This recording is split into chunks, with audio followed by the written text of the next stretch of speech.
있겠습니다. 디모데전서 3장 14, 15절 두 절 말씀 보겠습니다.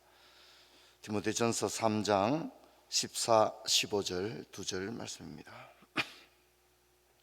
우리 한 목소리로 같이 읽겠습니다. 내가 속히 내게 가기를 바라나 이것을 내게 쓰는 것은 만일 내가 지체하면 너로 하여금 하나님의 집에서 어떻게 행하여야 할지를 알게 하려 함이니 이 집은 살아계신 하나님의 교회요 진리의 기둥과 터니라. 아멘. 인사합시다. 반갑습니다. 잘 주무셨죠? 고맙습니다. 우리가 금방 읽었던 디모데전서 3장 14, 15절 이런 구절을 우리가 보통 어떻게 이름을 부르냐면 근거 구절이다 이렇게 부릅니다. 근거 구절. 왜 편지를 썼느냐? 서신의 발송 목적이 한눈에 딱 드러나 있다는 거죠. 디모데전서 왜 썼지? 디모데전서 3장 14, 15절 내가 속히 너에게 가고 싶다. 바울은 디모데를 만나고 싶은 마음이 있었다는 거죠.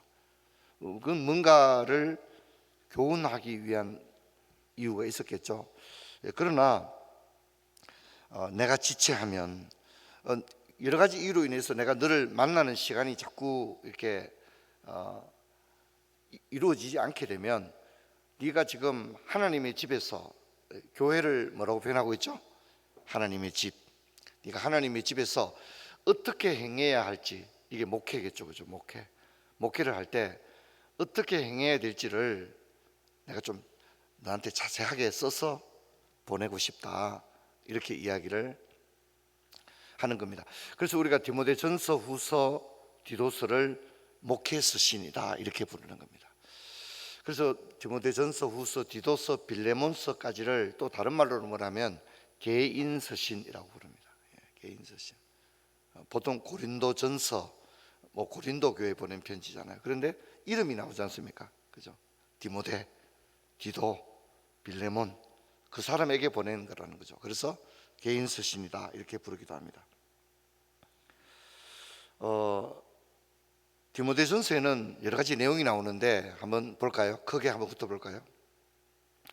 1번과 7번은 디모데에게 개인적으로 주는 부탁입니다. 디모데야, 내가 너에게 이것을 당부한다, 부탁한다, 이런 얘기가 1번부터 7번까지 나오고요. 그 중간에 있는 5개의 내용은 목회 지침입니다. 그래서 모일 때는 이걸 조심해라. 교회가 모일 때, 모이는 것은 뭡니까? 예배 드리는 거죠, 그죠? 성찬식을 하고 세례 주는 거죠. 그럴 때 이거 조심해야 한다. 그리고 이렇게 하는 게 좋겠다. 이런 이야기를 합니다.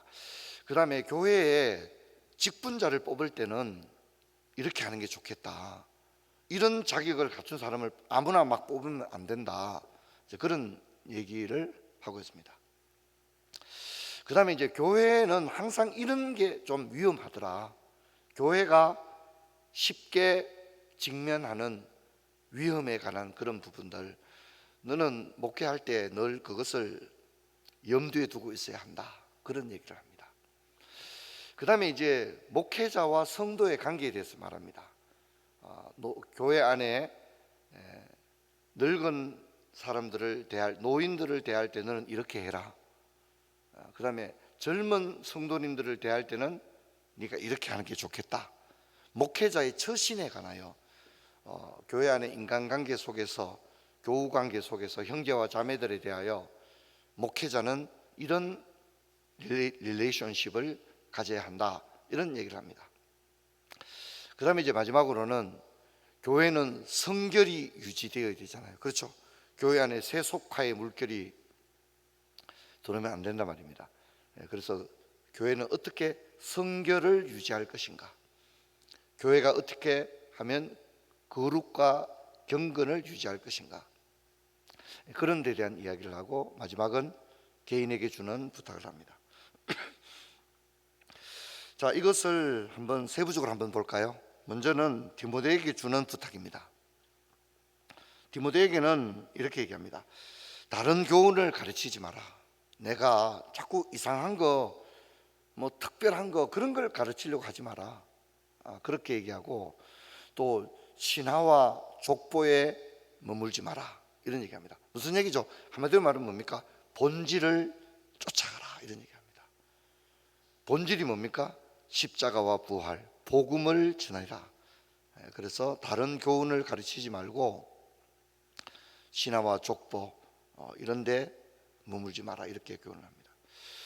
목회자들은 오직 하나님의 말씀을 잘 증거하는 것, 그게 가장 중요한 게 아닌가, 그렇게 생각합니다. 제가 30년 이상 목회를 하면서 목사님들 가장 힘든 게 뭐겠습니까? 설교 준비하는 거죠. 예전에 했던 것 말고 좀 더 성도들에게 좋은 걸 주고 싶은 그런 마음, 이런 마음이 늘 있는 겁니다. 그래서 설교 준비 어떻게 합니까? 이렇게 하면 이 하나님 말씀 전하는 데 대한 부담감이 그냥 일주일 내도록 떠나지를 않는 거죠. 떠나지를 않는 거죠. 그래서 말씀 전하는 그 수고와 헌신이 결코 목회자들에게는 가장 큰 십자가가 아닐까, 늘 그렇게 생각합니다. 자, 그 다음에 바울은 디모데에게 선한 싸움을 싸우라, 이렇게 얘기합니다. 그래서 바울 자신도 뭐라고 말합니까? 나는 선한 싸움을 싸우고 달려갈 길을 마치고 믿음을 지켰다, 그렇게 얘기했는 것처럼 디모데에게도 선한 싸움을 싸우라, 그렇게 이야기를 합니다. 목회는 사실 영적 전쟁이 아닌가, 그렇게 생각합니다. 진짜 매 순간 하나님의 은혜 없이는 도무지 사명을 감당할 길이 없지 않느냐, 그렇게 생각합니다. 마지막으로는 망령되고 헛된 말과 거짓된 지식의 변론을 버려라, 이렇게 부탁을 합니다. 자, 목회 지침을 한번 생각해 볼까요? 목회 지침은 먼저는, 자, 우리 2장 한번 가보십시다. 이게 뭐 제가 하나만 뽑았지만 내용이 굉장히 많이 있습니다. 먼저 제가 여러분께 말씀드리는 것은 남자는 이렇게 하고 여자는 이렇게 하라는 건데, 8절에 보면 각처에서 남자들이 분노와 다툼 없이 거룩한 손을 들어 기도하기를 원하노라, 이렇게 말했습니다. 남자 성도들은 거룩한 손을 들어 기도하는 그런 사람이 되도록 하라, 그렇게 이야기하고, 9절에 보면 이와 같이 여자들도 단정하게 옷을 입으며, 이렇게 얘기합니다. 목회할 때 성도들을 이렇게 제자 훈련해라는 거죠. 옷도 막 함부로 입고 다니지 마라. 단정하게 입어라. 소박하게 하라. 정절로서 자기를 단장하라. 따은 머리와 금이나 진주나 값진 옷으로 하지 말고 선행으로 하도록 하라. 자매들에게는 그렇게 교육을 해라, 그렇게 이야기하고, 11절에 보면 여자는 일체 조용함으로 순종함으로 조용히 배우라. 12절에 여자가 가르치는 것과 남자를 주관하는 것을 허락하지 아니하노니 오직 조용할지니라. 바울은 교회 안에 어떤 질서에 대해서 모일 때 아무나 막 얘기하고 아무나 막 대표 기도하고 그게 아니라 질서 있게 해야 한다. 특히 남자의 역할, 여자의 역할, 이런 것들을 분명하게 이야기를 하고 있습니다. 두 번째는 지도자의 임명에 관하여 3장의 전체를 할애하고 있습니다. 감독은 목사를 의미하죠. 그래서 목사는 어떤 사람이 되어야 하느냐를 이야기하고 있습니다. 책망할 것이 없으며 한 아내의 남편이 되며 절제하고 신중하고 단정하며 나그네를 대접하며 가르치기를 잘하며 술을 즐기지 아니하며 굿하지 아니하며 관용하며 다투지 아니하고 돈을 사랑하지 아니하는 자며 자기 집을 잘 다스리는 자가 되어야 한다, 그렇게 이야기합니다. 지금은 우리 한국 교회가 교회 안에 사실은 뭐 건증이 없다고 해도 과언이 아닙니다. 치리가 아예 없죠. 하지만 한국의 초대 교회를 보게 되면 권징이 아주 철저했습니다. 여기 나오는 이대로 했습니다. 지금 나오는 그대로 했습니다. 장로님의 자녀가 교회 안 나온다든가 불신 결혼을 한다든가 이러면 이것이 치리 대상이 되었다는 거죠. 교회의 지도자들이 디모데전서 3장에 나오는 그대로 하도록 해야 했다는 거죠. 그래서 권사님을 세우고 장로님을 세울 때도 자녀가 교회에 나오지 않으면 그게 흠이 되었다는 거죠. 디모데전서 3장에 의하면 자기 집을 잘 다스리는 자가 되어야 되는데 자녀들이 교회 나오지 않는다. 그렇게 하면 세우지 않았다는 거죠. 세우지 않았다는 겁니다. 굉장히 엄격했음을 보여주고 있습니다. 물론 오늘 현대 교회는 사실 이런 부분들을 그대로 적용한다 그러면 누가 교회를 나오겠습니까? 그러나 그랬다는 사실은 우리가 알 필요가 있다. 그런 것으로 인하여 올무를 쓸 필요는 없지만 그랬다는 사실 자체는 우리가 이해할 필요가 있습니다.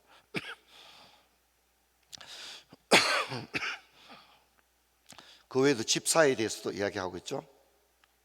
집사의 부인이 어떤 역할을 해야 되는지도 이야기합니다. 3장 11절 보면 집사의 아내 된 사람들은 어떤 사람이 되어야 한다. 12절도 보면 집사들은 한 아내의 남편이 되어 자녀와 자기 집을 잘 다스리는 자가 되어야 되고 집사의 직분을 잘한 자는 아름다운 지위를 얻게 된다. 그렇게 얘기했습니다. 근데 우리 교회는 보면 사실 다 대부분 서리 집사님이잖아요, 그죠? 근데 서리 집사 제도는 우리나라밖에 없다는 걸 알아야 합니다. 이것은 이제 미국 북장로 교회가 생각해낸 건데 이유가 있습니다.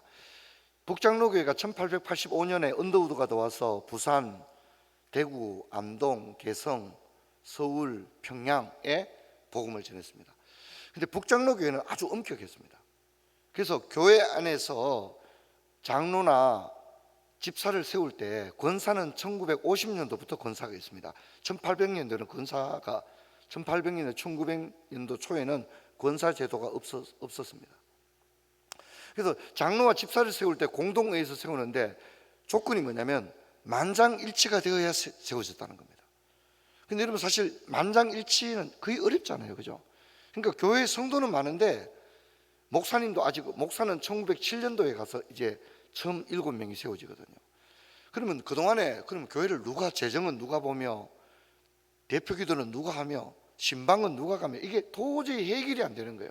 그래서 북장로교회가 한 가지 방법을 생각해낸 게 뭐냐면 서리 제도를 만들어낸 거예요.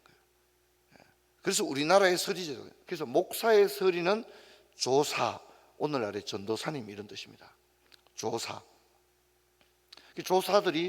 조사님들이 설교를 했습니다. 목사님은 아니지만 설이기 때문에 설교를 했습니다. 그다음에 장로님들이 없어요. 그러면 누군가는 교회 어른이 있어야 되잖아요. 그러면 장로님의 설의는 누구였을까요? 네, 영수라고 불렀습니다. 혹시 아십니까? 예. 옛날에 할아버지의 할아버지들 중에는 우리 할아버지는 영수셨다 이런 얘기를 하는 분들이 있을 겁니다. 그분은 장로님인 거죠, 장로님. 그런데 영수 제도는 나중에 이제 없어지게 되어집니다. 그다음에 집사가 있어야 교회 재정을 관리하잖아요. 그 집사를 세울 방법이 없기 때문에 그래서 나온 집사가 누구라고요? 서리 집사가 나옵니다. 서리 집사. 서리 제도는 우리나라에만 있었던 그런 제도입니다. 무슨 말씀을 드리려고 하느냐면 한국 초대교회는 한국 초기 한국 교회는 직분 세우는 것을 어떻게 했다는 거죠? 아주 신중했다는 겁니다. 그런 것을 우리에게 이야기를 해주겠습니다. 자, 그 다음에 교회에 직면한 위험에 대한 이야기를 합니다. 4장을 한번 볼까요? 4장을 보면 거짓말하고 미혹하는 사람들을 따르지 마라. 그런 사람들은 양심이 화인을 맞은 사람들이다. 이런 이야기를 하고 있고요. 쭉 얘기를 합니다. 그러다가 독특한 얘기를 하나 하는데요. 4장 12절을 보면 누구든지 내 연소함을 업신여기지 못하게 하라 이렇게 말합니다. 디모데는 젊은 청년 목사거든요. 그러니까 나이가 젊으니까 사람들이 업신여길 수가 있다는 거죠.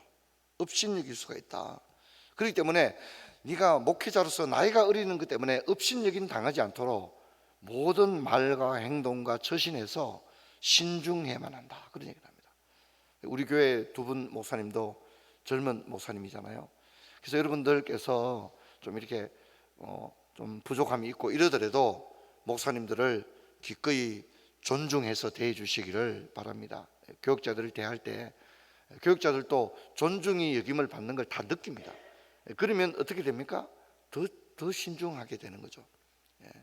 그런 것들을 기억하면 좋을 것 같습니다. 자, 이제 5장인데요. 5장은 교회 안의 관계에 대해서 얘기합니다. 그래서 참 아주 이것을 우리가 좀 기억할 필요가 있겠죠. 5장 1절을 보면 늙은이를 꾸짖지 마라 이렇게 말합니다. 그렇죠. 디모데가 젊은 목사님인데 늙은이를 막 꾸짖듯이 하대하고 그렇게 하면 교회 안에 뭡니까? 예절이 있지 않게 되지 그것도 그게 유익하지도 않지 않습니까? 그래서 늙은이에 대해서는 꾸짖지 말고 아버지를 대하듯 해라. 젊은이들은 어떻게 해요? 형제를 대하듯 해라. 늙은 여자들에게는 어머니를 대하듯 해라. 젊은 여자에게는 깨끗하게 오해받을 일이 없도록 그렇게 해라. 그리고 자매들을 대하듯 해라. 참 가부인 가부를 존대해라. 이렇게 이야기를 하고 있습니다. 그리고 젊은 가부에 관한 규정들을 길게 주고 있는 것을 보게 됩니다. 17절 이하에 보면 잘 다스리는 장로를 배나 존경하며 말씀과 가르침에 수고하는 자들에게 더욱 그리하라. 이렇게 이야기를 하고 있습니다. 그리고 이제 마지막 6장은 경건에 대해서 이야기를 하고 있는데 돈은 일만하게 뿌리가 된다. 이런 이야기를 하고 있습니다. 그리고 디모데 자신에게는 선한 싸움을 싸울 것을 이야기를 하고 있습니다. 17절 한번 볼까요? 6장 17절. 내가 이 시대의 부한 자들을 명하여, 교회 안에는 경제적으로 넉넉한 사람도 있단 말입니다. 근데 그런 사람들에게는 어떻게 권면을 할 것인가, 교훈을 할 것인가. 부한 사람들에게는 마음을 높이지 않고 재물을 의지하지 않도록 그렇게 권면을 하고, 선을 행하고 선한 사업을 많이 하고 나누어 주기를 좋아하는 자가 되도록 그렇게 권면을 해라. 이렇게 이야기하는 것을 볼 수 있습니다. 여러분, 우리가 이런 걸 볼 때 사도 바울이 얼마나 꼼꼼하게 디모데에게 얘기했는가를 알 수 있습니다. 여러분, 오늘 사도는 디모데에게 교회를 하나님의 집이다 이렇게 말했습니다. 여러분, 우리는 하나님의 집에 각기 일꾼들인 줄로 믿습니다. 각양 직분을 맡은 일꾼이라는 사실을 잊으면 안 됩니다. 근데 여기서 제가 자주 드리는 말씀인데, 교회는 장로님들도 여러 분 계시고 장립 집사님들도 계시고 권사님들도 여러 분 있습니다. 근데 우리가 조심해야 될 것은 뭐냐면, 여러분, 우리가 교회에서 사역을 할 때는 내가 이 교회 장로가 나밖에 없다고 생각하고 그렇게 헌신을 해야 됩니다. 장로님들이 여러 분 계신데 누가 여러 명 있으니까 그냥 좀 긴장감이 이렇게 약해지는 거죠. 권사님 많으니까 우리 교회 권사 많은데, 그렇게 하지 마십시오. 여러분, 권사는 많지만, 그렇죠? 권사는 많지만 우리 어느 권사님은 한 분이잖아요. 그렇죠, 그죠? 그 권사님은 다른 사람이 없잖아요. 그래서 권사들이 많은데 뭐 누가 하겠지 이게 아니라, 내가 푸른 초장교회 시무 권사는 나밖에 없잖아요. 그렇지 않습니까? 그래서 하나님 아버지 앞에서 내가 은퇴하는 그 시간까지는 내게 주어진 사명을 다해야 되겠다. 할렐루야. 아멘 합시다. 할렐루야. 제가 한 교훈을 잊지 마십시오. 장로님 여러 명인데 권사 많은데 절대 그 말 하지 마십시오. 그건 매우 잘못된 얘기입니다. 권사님들이 여러 분 계시고 다 열심히 하시지만 푸른 초장교회 누구누구 권사님은 한 분밖에 없다는 거 잊지 마십시오.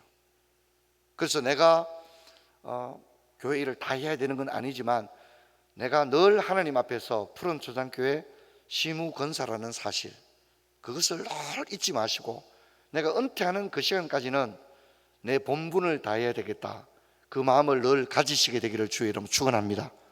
할렐루야. 그러나 많은 분들 가운데는 이 생각에서 떠난 사람들도 저는 있다고 생각합니다. 근데 굉장히 안타깝다는 생각을 해요. 그것은 하나님께서 세운 직분은 매우 중요하거든요. 오늘 우리가 본 것처럼. 그렇지 않습니까? 하나님의 교회를 위하여 세우셨다. 하나님의 집이라고 말하고 있는 겁니다. 그래서 아버지 앞에 섰을 때에 하나님 우리 교회 권사들도 많은데 그런 얘기 할 수 없잖아요. 그죠? 너는 무엇을 했느냐? 내가 믿고 맡긴 사명 너는 어떻게 감당했느냐? 주님은 우리의 중심을 보고 계신 줄로 믿습니다. 근데 권사님 여러 명 있듯이 담임 목사도 여러 명 있으면 요즘 참 좋을 것 같아요. 제 생각에 돌아가면서 설교도 하고. 그래서 저도 늘 마음에 푸른 초장에 담임 목사가 저밖에 없으니까 이것이 저에게 떠나지 않는 고통이 되는 겁니다. 그래서 성도들 위해서 기도하고 또 말씀 전하는 일에 이것이 제 십자가고 멍에인 거죠. 저와 여러분이 아버지 앞에 서는 그날까지 잘했다, 충성되다, 여러분 아버지 앞에 그 면류관 받는 그날까지 이 길을 믿음으로 달려가는 저와 여러분 되기를 주의 이름으로 축원합니다. 우리 들은 말씀 기억하시고